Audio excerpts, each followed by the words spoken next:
Welcome to our channel, Motivate Our Soul. Please subscribe my channel. இப்படி ஏதாவது ஒரு சமயம் சொல்லியிருந்தா சொல்லுங்க.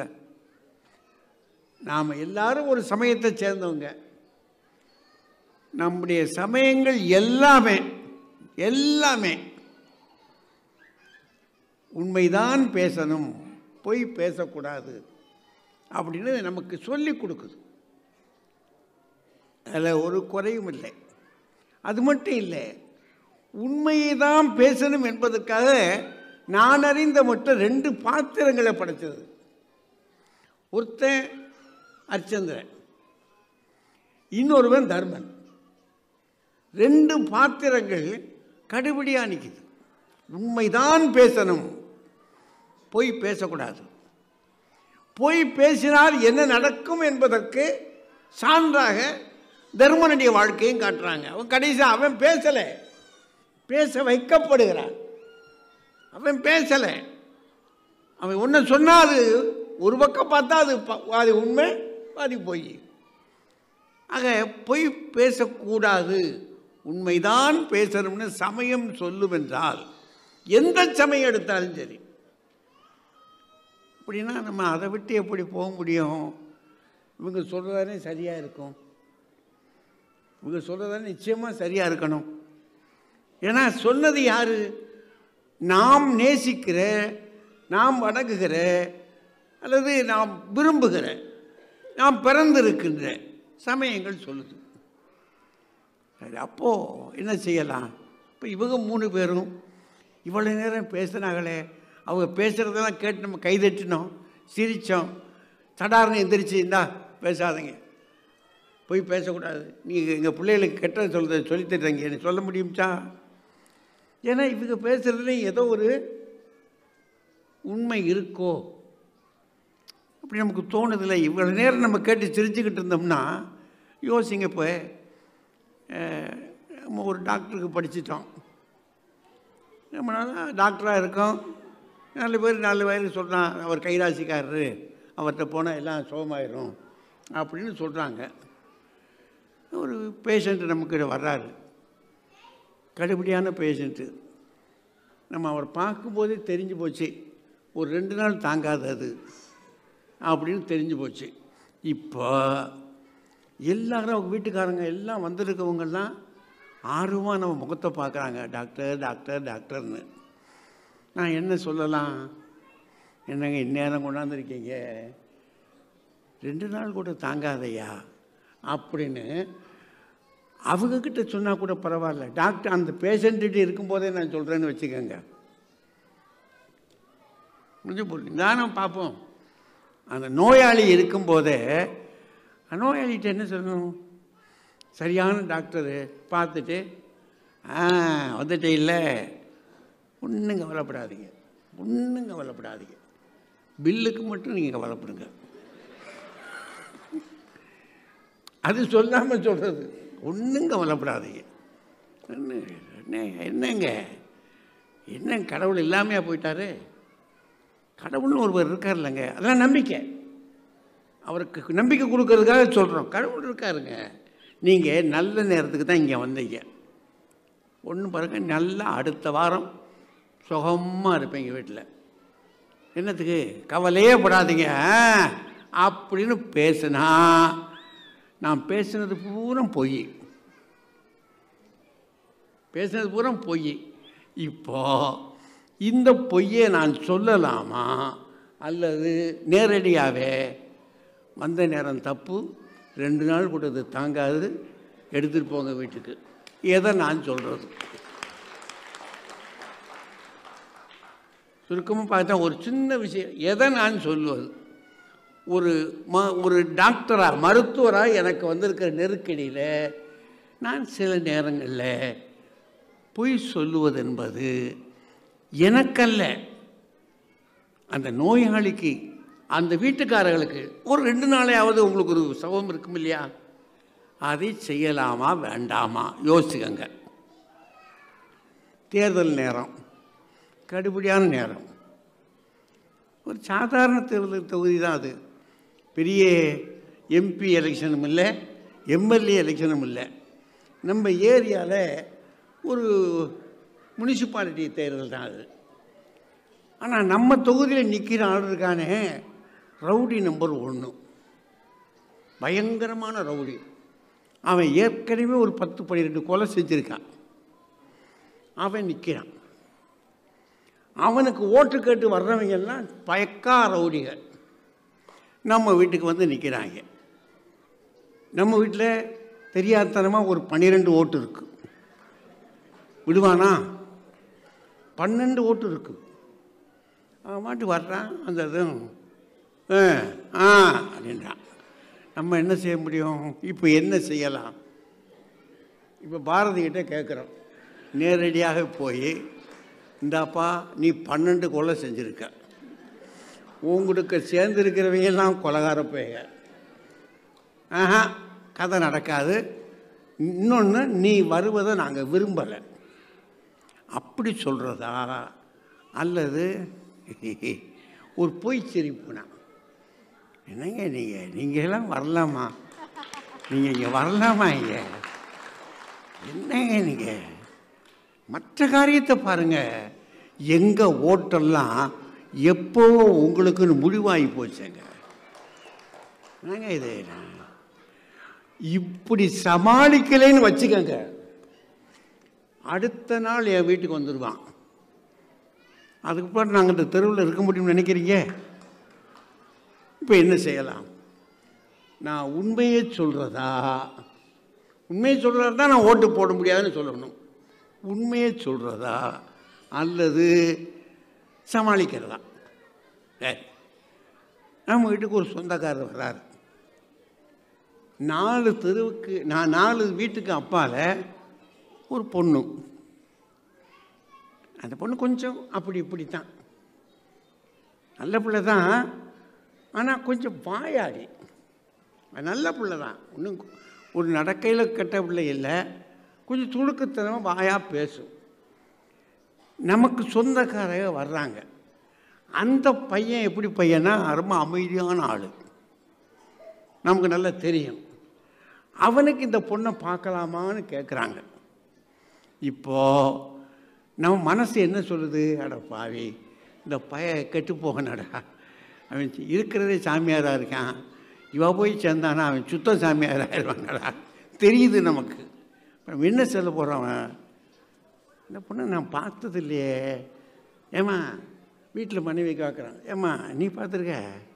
நான் எங்கே இந்த வீட்டில் இருக்கேன், இவ தான் கிட்டக்கிட்டன்னு தெரியவா, ஏய் நீ பார்த்துருக்கியாடா அப்படின்றான். அந்தம்மா நம்ம ஆள் ரொம்ப வெடிப்பான ஆள். அது டப்பார்னு சொல்லுது, அந்த பக்கமே நான் போகிறதில்லை, நமக்கு என்ன கடந்த பக்கம்தான். அந்த பொண்ணு போகிற நேரம் நான் சமையல் இருப்பேன், நான் என்னத்தை பார்த்தேன், யாரை பார்த்தேன், அவன் விட்டு அதிகமாக வரமாட்டாங்க இந்த பக்கம். முழுக்க பொய். அல்லது இப்போ நேரடியாக சொல்கிறது, எப்பா உன் மகன் ஊமை பையன், பேச மாட்டான். இந்த பொண்ணும் வாயை திறந்துச்சுன்னா 8 வீட்டுக்கு கேட்கும், உனக்கு பிரியம்னா பாரு. அப்படி சொல்கிறதா, எப்படி சொல்கிறது? அல்லது ரொம்ப அமைதியாக ஒரு வரியாக பார்த்து, நான் பார்க்கலப்பா, எனக்கு தெரியாதே, கொஞ்சம் நல்லா பார்த்துக்கங்க, இன்னும் 4 பேரை கேளுங்க, எனக்கு தெரியலையா, தெரிஞ்சுட்டு தான் நம்ம பிள்ளைக்கு சொல்கிறதுக்கு என்ன, நல்ல இடமா பார்த்து பாருங்கள. அப்படித்தான் பேசணுமே தவிர இப்போ இந்த சமாளிப்புகள் வேண்டி இருக்கா இல்லையா? இப்போ நான் பேசுகிறதுலாம் ஒரு பொய்மை இருக்குல்ல, இந்த பக்கம் வருவோமே. இன்னும் கூட சொன்னான், ஒரு பெரிய வரலாறு சொல்கிறாங்க. என்னென்னா, அப்பங்காரன் குடிகாரன், நல்ல குடிகாரன். அவன் குடிக்கிறது மட்டும் இல்லை, மகனை போய் டாஸ்மாகில் வாங்கிட்டு வாடான்றான். அவன் மகன் எத்தனை நாளைக்கு வாங்கி தருவான்? எல்லாம் கேட்குறாங்க, ஏடா உங்கள் அப்பனும் குடிகாரன், நீயுமே அப்படி வாங்கி கொடுக்குற அப்படின்னு எல்லாம் கேட்குறான். அம்மா கஷ்டப்படுறா. மகன் ஒரு நாள் பார்த்தான், அவனுக்கு ஆத்திரம், கடுமையான ஆத்திரம். இவனை நேரடியாக போனால் சண்டை போடுவான், அடிப்பான். அதனால் பையன் என்ன செஞ்சிட்டான், அதை டாஸ்மாகில் வாங்காதபடி புளிச்ச தண்ணியை ஊற்றி அதை கொடுத்துட்டான். அப்போ குடித்தான். அது முதல் இது பார்த்ததுலேயே தெரிஞ்சு போச்சு அவனுக்கு. மகன் எப்படின்னு திரும்பி பார்த்ததும் பக்கத்தில் இடந்த அருவாள் எடுத்தான். அருவாள் எடுத்துட்டு விரட்டுக்கு ஓடியாரான். இந்த பையன் ஓடி ஓடி வந்து கடைசியில் என் வீட்டுக்கு வர்றான். என் வீட்டுக்குள்ளே வந்து ஒளிஞ்சினான். ஐயா என்னை கொல்ல வர்றான் எங்கள் அப்பா அப்படின்னா. நான் வெளியே வந்தேன். இதுவும் பையனை உள்ளே உட்கார சொல்லிட்டேன். வெளியே வந்தேன். அவங்க அப்பா அங்கேருந்து வந்தான்.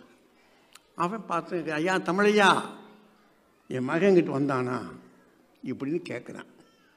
இப்போ நான் வந்தான், இங்கே தான் இருக்கேன், அவனை பிடிச்சி வச்சுருக்கேன் அப்படின்னு சொல்லன்னு வைங்க.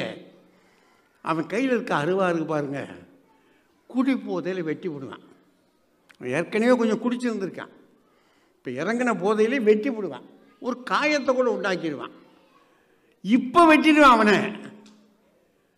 ஒரு 2 மணி நேரம் கழித்து என்னையே தேடி வருவான்.